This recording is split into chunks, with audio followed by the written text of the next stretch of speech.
Your Excellency, this is the Council of Governors. We have a Marifa Center, the Knowledge Hub, that has documented best practices and stories about devolution. And besides that, we have an open data portal, a GIS gadget, that has data for all the 14 devolved functions, real time, for all the 47 counties. Your Excellency, we want to project the affordable housing, where all the projects are, the status, and the completion date. We have data of all the projects, the water projects in the 47 counties, their status, and all other housing. So you can explain? Yes. Thank you very much, Your Excellency. Welcome to the COG Pavilion. This is Marifa Center, a knowledge hub for the Council of Governors. That is GIS based. That means that we can be able to get the exact locations of all the projects and interventions we are doing in the country. So if we come to the affordable housing one, we are partnering with the Affordable Housing Board, so we are able to track the status of all the affordable housing projects. Currently, the ones that are ongoing are 151 projects in the country. The average status of implementation is 24, but we can still go to the individual project and tell you what is the actual percentage of. Yes, let's go, for example, to Kirinyaga. Kirinyaga, we have a project of 210 units. Right now, it's 97% complete. So, Your Excellency, at the comfort of your office, you can monitor all the projects in affordable housing. The other one that we have is the National Equipment Service Program. This, we're able to tell you the facilities that the counties that are benefiting from this program, the facilities that are benefiting, and the services that are being offered in this program.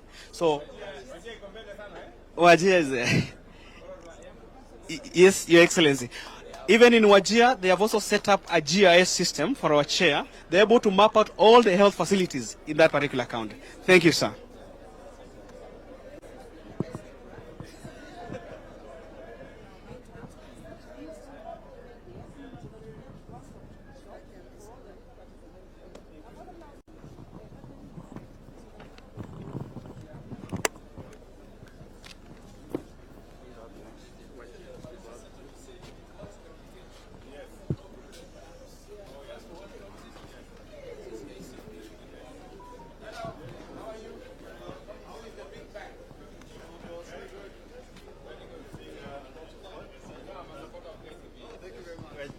We are blessed with that, Your Excellency.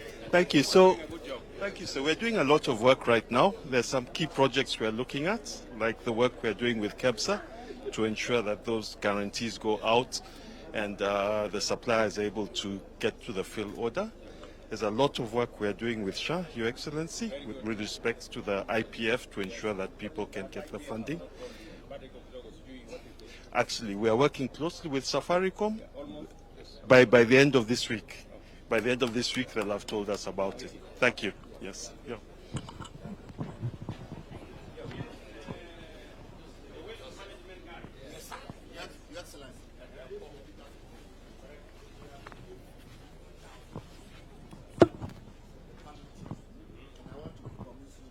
If I get the commitment within a year, 53,200. Report them to me. Thank you very much, sir. Thank you very much, sir. So we have the funding to set up in cluster regional counties.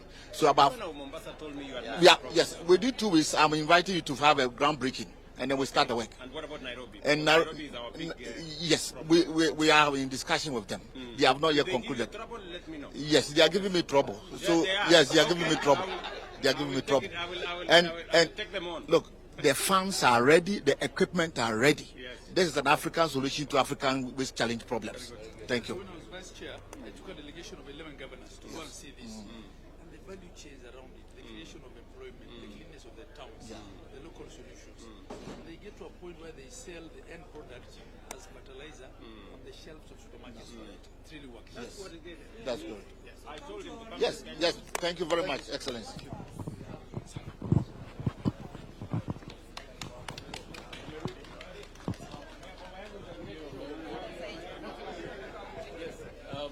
Karibu.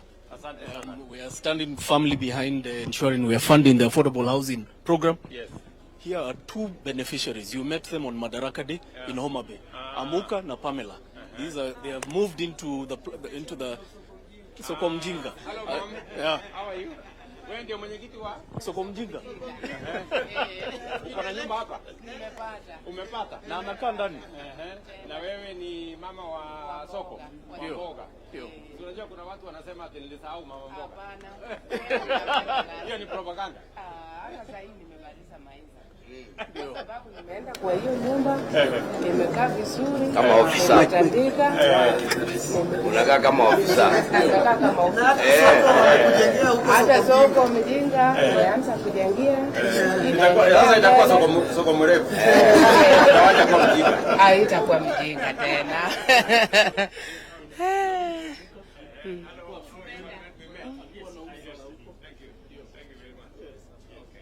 Kuna mwingine alikuwa anasema this lady is the one that was also in Mukuru. Hapana. Ni mama wa show tu. Mimi sijapita hata Homabay kuenda huko. Yes. Tena mimi ni mkaaji ya Homabay. Nimeshukuru sana President. Yes, and this is the Homabay project. Yes. We have now fully occupied. It is fully occupied. What is phase 2? Phase 2, I think we instructed that there's going to be another 1,000 units to be done. So that Land is, where is the land for the other 1,000 units? just behind. It was behind the NHC. So let us. The land is there. Yes, the land is there. Yes. So what is the plan? We need to advertise so that we Advertise and we execute. before I leave today, and these are the directions. Twende Kirinyaga. Sasa huko na myosi hapo.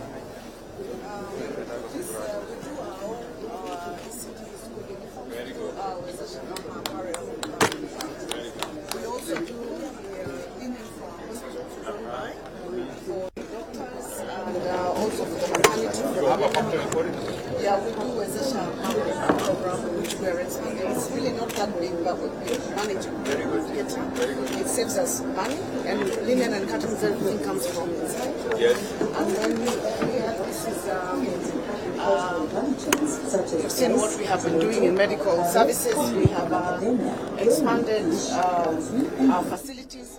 The new hospitals that are coming up, level 4 and 5, they are 80%. Very good. In Kimbimbi and Kenyaga, you promised equipment, remember? Yes. And we've done about 20 of health centers. Yes, but you even the other ones. Yeah, even the the ones of others, 70, yeah. This is one of our dairies, Karima Dairies. We support our cooperatives. It's a very small one. We've supported them. The breeds that we have changed, the cow breeds, we've increased the milk production, gave them milk howlers and everything. They are now selling. Very good. Rice, you know, our rice and our coffee as well, being amongst the best. Yes. How are the prices of coffee? Anticipating to go even higher. Yeah. So we have our seed propagation center. These are macadamia. We also produce macadamia. Yes. But we have a propagation center that we've built that we're now changing the variety of tomatoes because in the industrial park we intend to put a tomato factory. But we've been producing table tomato. So now they propagate different seeds, and one of them is for the new tomato seeds and all that. So You talked about the old ones. Yes. Yeah. This is really a big Yeah. We also yes. avocado oil. It's very healthy. Yes. You can fry in high temperature. You can use it also for salads. And in Germany, you pay for small quantities. Oh my goodness. A big production cost. And we have a factory ready. We want a second one available for that. This we produce also. Programs and and they are all connected with the value chain. Yes. And then the final is our rabbits. Yes, you may know that we are the leading ornamental fish producers. We're selling, yes, and they are very high demand, especially in the UAE, and they're exported. Very good. Now, our rabbits produce this urine. This urine is used as fertilizer. Okay. for this fertilizer. So like this is the urine collected last night from this tip. Yeah. So that's to show you. Habari zenu. Naona mko na gig. Light for the world. Yes. This is a project for persons with disability. We normally support them to run their businesses. They're here. So they make cake? Yes. They do it. She's there, but she cooked it. Very good. Hello. How are you? Karibu sana. Thank you very much. Yeah? Asante sana. Thank you. All right. Okay. Thank you. Wajenzi hawa hapa nataka majenzi hapa. I was with these guys yesterday. Hi. How are you, Madam CEO? Fine, sir. Karibu NYC. Yes. This is the youth pavilion at the council. Yes. Hi, guys. Hi. How are you? Very good. It's been created in partnership with our friends from Safaricom, from ZMCC, and from Ajira. Your Excellency, we are trying to make youth feel at home at Devolution Conference. We have games that you can play. We have the passport that we're displaying here. And we are also saying that we are the generation that can end malaria. In the back there, we are going to be skilling with Ajira. Young people can come here and take a course in the course of the conference. Your Excellency, you'll remember yesterday, you launched Kunaform. In the last 24 hours, we have 4,100 people, young people who have signed up, all below the age of 35. We just for opportunities. Yes, so for jobs, for funding, for skilling, and we will continue to grow the platform and make it useful to all young people.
What we are doing with the community health promoters, we are supporting all the 47 counties to accelerate universal health coverage through digitally empowered, compensated, and kitted community health promoters.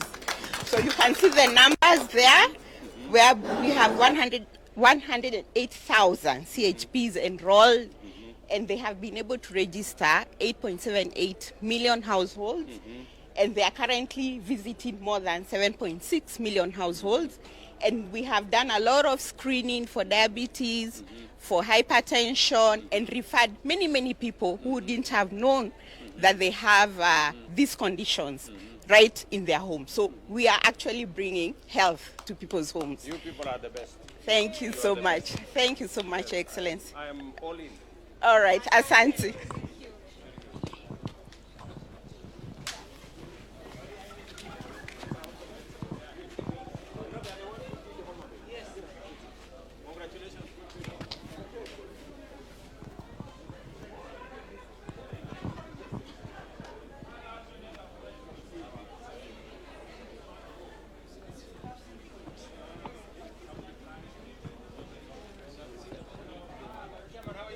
Anthony, habari?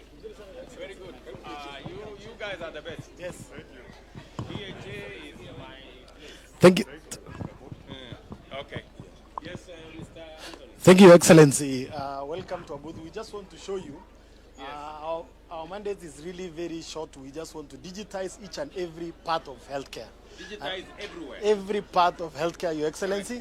We had a plan, and we want to show you how far we are.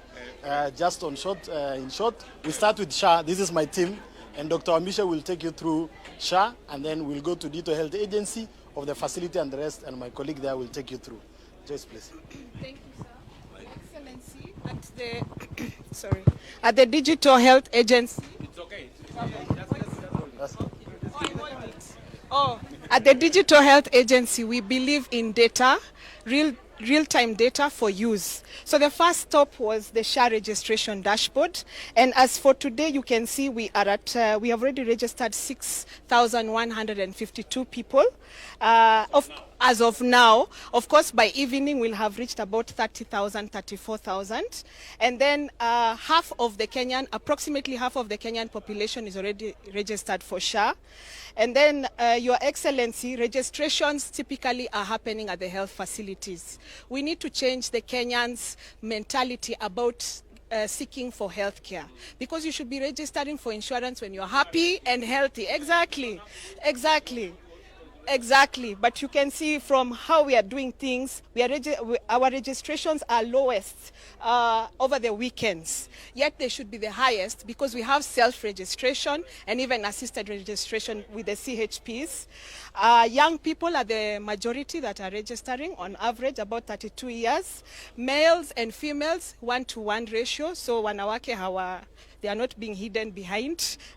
So it's important to check that. Then on children, we have our dependents. They're about 8.9 million. We expect a bit more.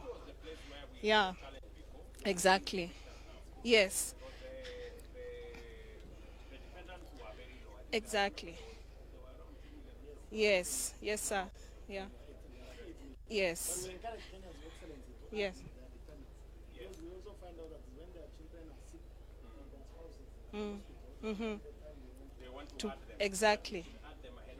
Exactly. And then under means testing, which is done by the people who are basically not employed, the one for normal check-off. So we have about 6.2 million who have done their means test. Yes.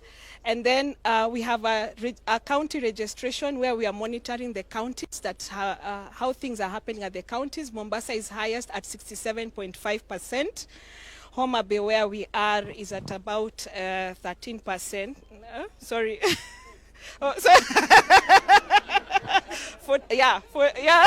Actually 47.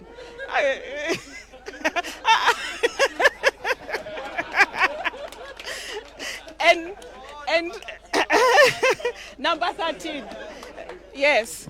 And then we have a dedicated county dashboard for the governors to have a look and see some more information about their counties. Exactly. Yes. Your Excellency.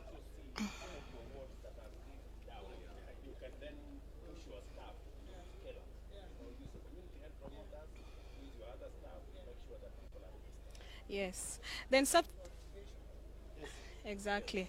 Then something else that is interesting, Your Excellency, we recently have started one bed, one person, and we are monitoring the bed occupancy. In our currently we have about 137,000 beds, normal beds, and our occupancy is at about 50%, so 49.93, and we can be able to see ICU beds and even HDU beds. Your Excellency, if COVID happened today, we'd be able to monitor things that we were using an Excel sheet then to monitor, now digitized. So this is, we are on a great journey, and we really appreciate your support. Thank you. Sorry. Tell me about the